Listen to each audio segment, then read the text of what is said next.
There was one room in my childhood home that I was never allowed to enter. Not when I was a kid, not when I was a teenager, and even after I became an adult, my parents still refused to tell me what was behind that door. They called it a storage room. Old furniture, old boxes, nothing important.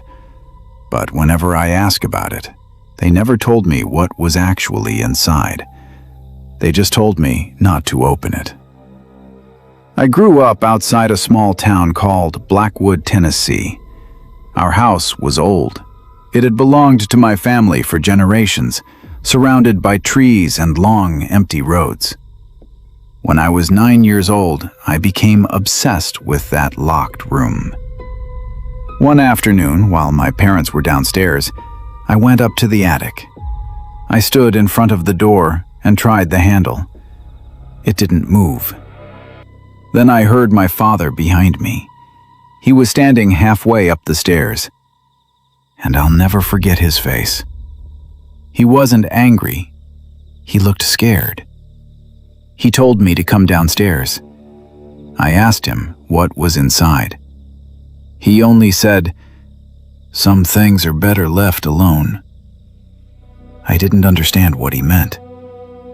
For years, I assumed there was some old family secret inside that room. Then, when I was 16, I overheard my parents talking about it. My mother asked my father if they should finally tell me the truth. My father said no. Then he said something that made no sense to me. "The door stays closed as long as we're alive." I never forgot that. After high school, I left Blackwood. I went to college, started working, and built a life somewhere else. I still visited my parents, but I stopped asking about the room. Then, my father died. After his funeral, I stayed with my mother for a while. One afternoon, I finally asked her about the attic. I told her I was old enough to know the truth. She was quiet for a long time. Then she said, "Your father made me promise that door would stay closed." I asked her why. She looked at me and said, "It's not what's inside that should scare you." I asked what she meant. She wouldn't answer. 2 years later, my mother died. The house was finally mine. And for the first time, nobody was left to stop me. Before selling the property, I decided to clean it out. Inside my father's closet, I found a small metal box. There were some old papers inside, one photograph, and a small brass key. I knew immediately what it opened. That night, I went upstairs. I stood in front of the attic door. I put the key into the lock. It turned immediately. The door opened. The room was smaller than I expected. There was an old dresser, several boxes, and a broken mirror near the window. Everything was covered in dust. I started going through the boxes. Most of them contained ordinary family belongings. Then, I found the photographs.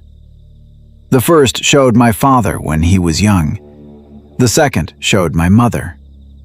Then I found a photograph of my parents standing outside the house. Between them was a little boy. I stared at his face. He looked exactly like me. Same eyes, same face, and the same small mark above his eyebrow. I turned the photograph over. There was a date written on the back. October 1964. I was born in 1981. I checked the date again. It still said 1964. I searched the dresser. The bottom drawer was locked. The brass key opened it. Inside was a notebook. I recognized my father's handwriting. The first page said, "If Daniel is reading this, then both of us are gone. I sat down and started reading. My father wrote about a child named Daniel, a child born into our family in 1964. According to the notebook, that child disappeared before he was even a year old. The police searched the house. They searched the woods. Nothing was ever found. But my father wrote that the family had never told the police the entire truth. The child hadn't simply disappeared. Something had happened inside the house, something connected to the attic. I turned the page. One sentence stood out. "We didn't lose him." I kept reading. The next sentence said, "We brought him back." I didn't understand.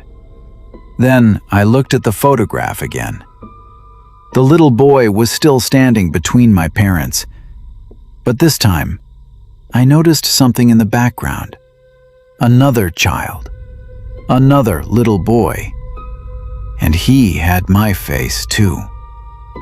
I looked back at the notebook. There was one final page. Only one sentence was written on it. "You were never our first Daniel." I sat there alone in that room, and suddenly, I understood why my parents had spent my entire childhood keeping that door locked. They weren't hiding old furniture. They were hiding something that had known my name long before I was born. I stayed in that room for a long time after reading those words. You were never our first Daniel. I kept telling myself there had to be a normal explanation. Maybe my father had been confused. Maybe the photographs were wrong. Maybe the child simply looked like me. But then I read the rest of his notebook. The first Daniel had been born in 1964. At first, everything was normal. Then the baby started behaving strangely. He would stare at empty corners of the house for minutes at a time. He would point toward the attic, and whenever someone carried him near the stairs, he would become terrified. One night, my grandmother found him standing in his crib, staring toward the bedroom door. She tried to calm him down. According to my father's notes, the child said one word: Daniel. That was strange because Daniel was already his name. But he kept repeating it, Daniel, Daniel. And every time he said it, he looked toward the attic. Then one night, the child disappeared. The doors were locked. The windows were locked. There was no sign that anyone had entered the house. The police searched the property for days. They found nothing. 3 days later, my grandmother saw the child again. He was standing at the end of the attic hallway. Same clothes, same face, same age. She called my grandfather, but when he reached the hallway, the child was gone. After that, my grandfather locked the attic room. Years later, my father entered it. That's when he found the photographs. There were dozens of them. Family photographs from different generations. And in some of them were children who shouldn't have existed. Children who looked exactly like members of the family from years later. My father believed something inside that room could imitate people. It could take someone's face. It could remember their lives. And it could wait. Then I was born in 1981. My father immediately noticed the birthmark above my eyebrow. It was the same mark the first Daniel had. My parents were terrified, but they never told me about him. They simply kept the attic locked until I was 9. The day I tried to open the door. That's why my father had looked so frightened. He wasn't angry. He was afraid that whatever had been connected to that room had noticed me. Near the end of the notebook, my father wrote that he had started seeing the first Daniel again. Sometimes at the end of the hallway, sometimes in windows, and once, outside my bedroom. He thought the boy was me. He called my name. The child turned around. It wasn't me. It was the first Daniel. Then my father wrote, "He's waiting for Daniel to open the room." I put the notebook down. I wanted to leave, but before I did, I searched the room one more time. Inside an old wooden box, I found a photograph of the first Daniel standing in the attic. Behind him was the old mirror. I looked at the mirror. Something about it bothered me. I walked closer. At first, I saw my reflection. Then I noticed that my reflection wasn't moving at exactly the same time as me. I raised my hand. It didn't. And then I saw someone standing behind my reflection. A little boy. The first Daniel. I turned around. There was nobody there. I looked back at the mirror. He was still there. He pointed toward the dresser. I searched it again. Behind the bottom drawer, I found a hidden compartment. Inside was another letter from my father. It began, "If you found this, then you have already seen him." My father believed the first Daniel hadn't simply disappeared. Something had taken his place. Something that looked like him. Something that could remember everything about him. And my father believed that thing had been waiting for another child who looked exactly like Daniel. Me.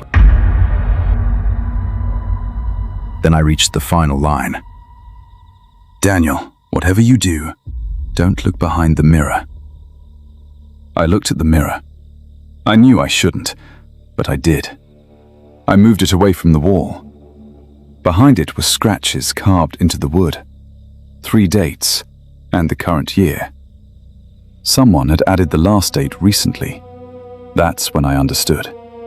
Whatever was connected to that room wasn't part of the past. It was still there. I left the house before sunrise. I never opened that door again. A few months later, I sold the property. I thought that was the end. It wasn't. 3 months after the sale, the new owner contacted me. He asked if there had always been a locked room in the attic. I told him yes. Then he sent me a photograph. It showed the attic room, the dresser, the mirror, and a little boy standing in front of it, the first Daniel. But behind him was another figure. Me. Not the adult version of me. Me at 9 years old. The same age I was when I first tried to open that door. I couldn't explain it. Then the new owner sent me a picture of the back of the photograph. There were only 7 words written there. The first Daniel never left the house. I never replied. I never told him what my father had written, and I never went back. But a few weeks later, I found an old photograph of myself from when I was 9. I was standing outside my parents' house. The attic window was visible behind me, and inside that window was a little boy. The same boy from the 1964 photograph. He was watching me. I zoomed in. He wasn't looking at the camera. He was looking directly at me. And that's the part I still can't explain. Because if the first Daniel disappeared in 1964, and I wasn't born until 1981, then who was that little boy? And why had he been waiting for me? Maybe my parents knew the answer. Maybe that's why they never opened the room. Because they weren't afraid of what was inside. They were afraid of what would happen if it ever got out. And sometimes I still think about that house, because there's one question my father never answered. What happened to the first Daniel after he came back? I don't think I'll ever know. But I still have that photograph, and every once in a while I look at it. The boy is still standing in that window, still watching. And somehow, I don't think he's watching the photograph. I think he's watching me.